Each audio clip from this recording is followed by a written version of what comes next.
ఒక నెల నుంచి ఈ ఆంధ్ర రాష్ట్రంలో ఫ్యాసిస్ట్ ప్రభుత్వం యొక్క కోరల నుంచి నలిగిపోతున్నటువంటి వైఎస్ఆర్సీపీ కార్యకర్తలకి, ముఖ్యంగా సోషల్ మీడియాకు సంబంధించినటువంటి కార్యకర్తలకి ఈరోజు శుభదినం. మన ప్రీతమ నాయకుడు జగన్మోహన్ రెడ్డి గారు ఒకటే ఆదేశించాడు, ఏ కార్యకర్తకు కూడా ఇబ్బంది జరిగితే నేనున్నానని చెప్పండి, పార్టీ అనుకుందని చెప్పండి, మీరు ఎంత దాకైనా పోరాడండి, ప్రతి కార్యకర్తకి అండగా నిలబడండి అని చెప్పినటువంటి వారి ఆదేశాలతో మేము ముందరికి పోవడం జరిగింది. ముఖ్యంగా ఒక నెలన్నర నుంచి ఒక కర్కశమైనటువంటి బిఎన్ఎస్లో 111 సెక్షన్ సోషల్ మీడియాలో పెట్టిన పోస్టింగ్స్కి ఈ 111 బిఎన్ఎస్ సెక్షన్ వాడి దానికి లైఫ్ పనిష్మెంట్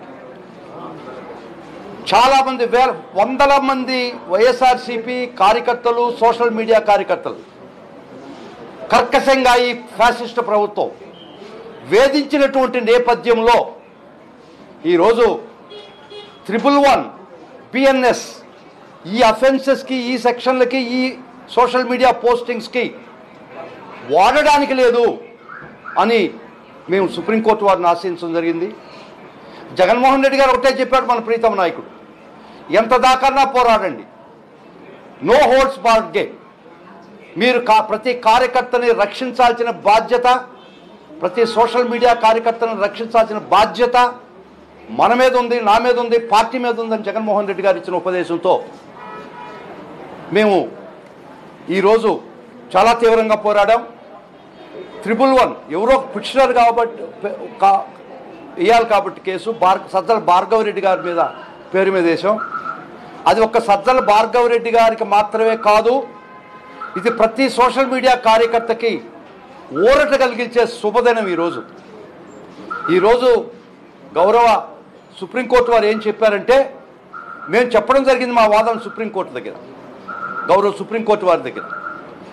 111 సెక్షన్ 1/7/2024 నాడు బిఎన్ఎస్ చట్టం అమల్లోకి వచ్చింది. 1/7/2024 వాళ్ళు పెట్టినటువంటి కేసులు, చెప్పబడినటువంటి ఆ పోస్టింగ్స్ 1/7/2024 ముందరయ్యి, అది ఆర్టికల్ 20(3) ప్రకారం నేను ఏ రోజైతే అఫెన్స్ చేశానో ఆ రోజు ఉండినటువంటి చట్టానికి అనుసరించే నేను బద్యుణ్ణి.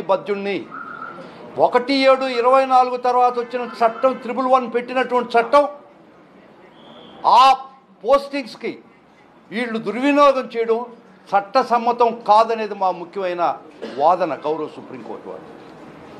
మరియు ఒక 111 సెక్షన్ పెట్టాలంటే గత 10 సంవత్సరాల కింద ఆ ముద్దాయి మీద 2 ఛార్జ్ షీట్లు మినిమం ఉండాలి.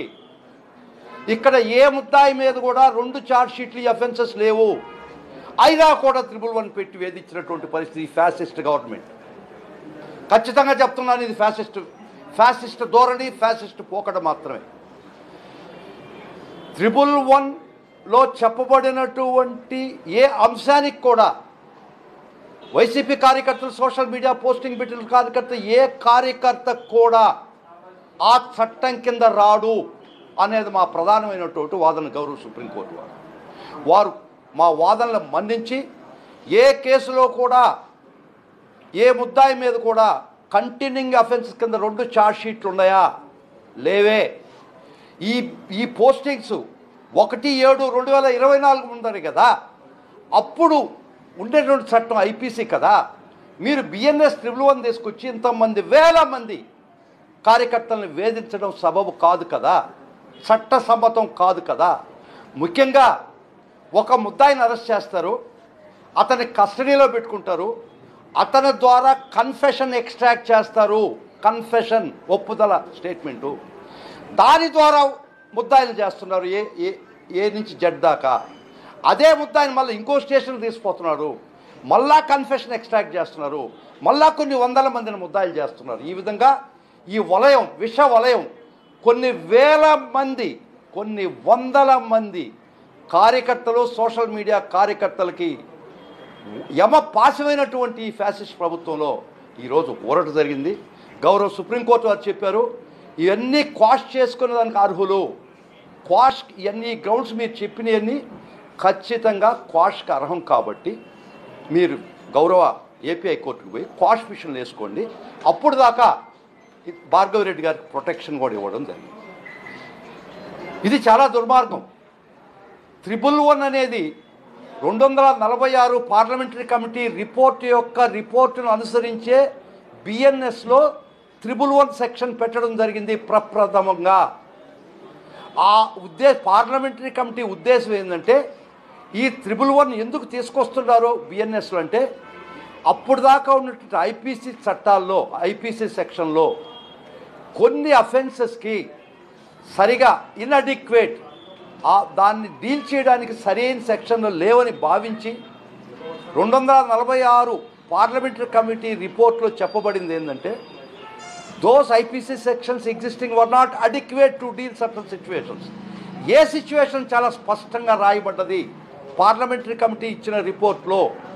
Contract killing, extortion, land grabbing, bank frauds, financial scams, వీటికి మాత్రమే ఐపీసీలో సరైన చట్టాలు లేవు కాబట్టి అందుకని బిఎన్ఎస్ తీసుకురావడం జరిగిందని పార్లమెంటరీ కమిటీలో చట్టం పాస్ చేసేటప్పుడు గౌరవ పార్లమెంటు వారు పాస్ చేసినటువంటి చట్టంలో ముఖ్య ఉద్దేశం ఇది.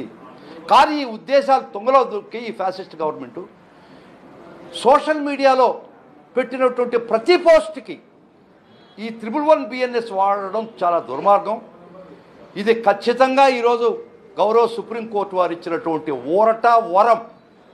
దీనికి కారణం జగన్మోహన్ రెడ్డి గారు ఆదేశానుసారంగా ప్రతి కార్యకర్తను మనం రక్షించుకోవాల్సిన పరిస్థితి ఉందన్న.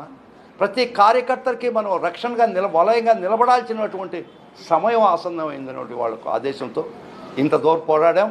ఖచ్చితంగా ఈరోజు శుభదినం. ప్రతి కార్యకర్తకే భరోసా ఇస్తున్నాం. పార్టీ తరఫున జగన్మోహన్ రెడ్డి గారి తరఫున భరోసా ఇస్తున్నాం. ఇప్పుడు దాకా మీరు కర్కశమైనటువంటి పోలీసు బూట్లతో నలిగిపోయినటువంటి ప్రతి కార్యకర్తకి భరోసా ఇస్తున్నాం. ఇంక ఆటలు సాగనివ్వం. ఇది మొదలు మాత్రమే. This is the beginning, this is not the end. ఈ గౌరవ సుప్రీంకోర్టు వారు ఇచ్చినటువంటి ఊరటను పురస్కరించుకొని ప్రతి కార్యకర్త మీద పెట్టినటువంటి బిఎన్ఎస్ సెక్షన్ 111 ప్రతి కేసు కూడా క్వాష్ చేయిస్తామని మీ అందరికీ జగన్మోహన్ రెడ్డి గారి తరఫున నేను ప్రమాణం చేస్తున్నాను.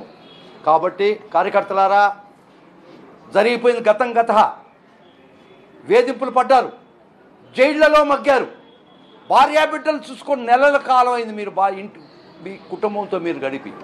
ప్రతి ముద్దాయిని మల్టిపుల్ ఎఫ్ఐఆర్స్, ఒక ముద్దాయిని ఒకే పోస్టింగ్కి 20 కేసులు పెట్టినటువంటి సాదృశ్యం ఉంది. ఇది ఎక్కడైనా చూసావా? ఏ ప్రభుత్వంలో అయినా చూసావా? ఏ చట్టంలో అయినా చూసావా? ఒక పోస్టింగ్కి ఒక ముద్దాయిని అన్ఎండింగ్ పెరీనియల్ ప్రాసెస్, ఊరు తిప్పి స్టేషన్ తిప్పి మీరు కేసు పెట్టడం దుర్మార్గం కదా. మల్టిపుల్ ఎఫ్ఐఆర్స్ పెట్టకూడదని, ఒకే అఫెన్స్కి ఒకే ఇన్సిడెంట్కి మల్టిపుల్ ఎఫ్ఐఆర్స్ పెట్టకూడదని గౌరవ సుప్రీంకోర్టు వారు అర్నాబ్ గోస్వామి, టీటీకే యాంథనీ కేసులో చెప్పడం జరిగింది. అయినా మీరు తుంగలో దొక్కారు. చట్టాన్ని మీరు ఖాతరు చేయలేదు, బేఖాతరు చేశారు.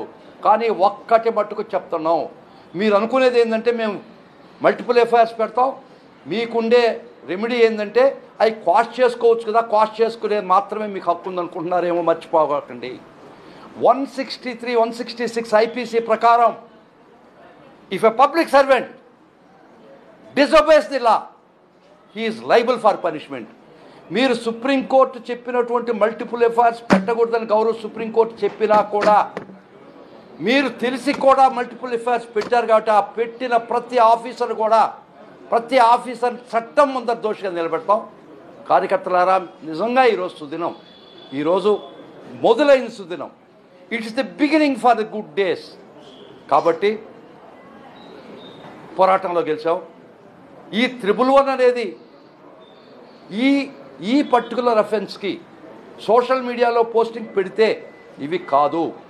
ఎందుకంటే 2 సంవత్సరాల ముందర 10 సంవత్సరాల లోపల 2 ఎఫ్ఐఆర్లు ఎవరి మీదన్నా ఉన్నాయా? ఉండకపోయినా మీరు పెట్టారు.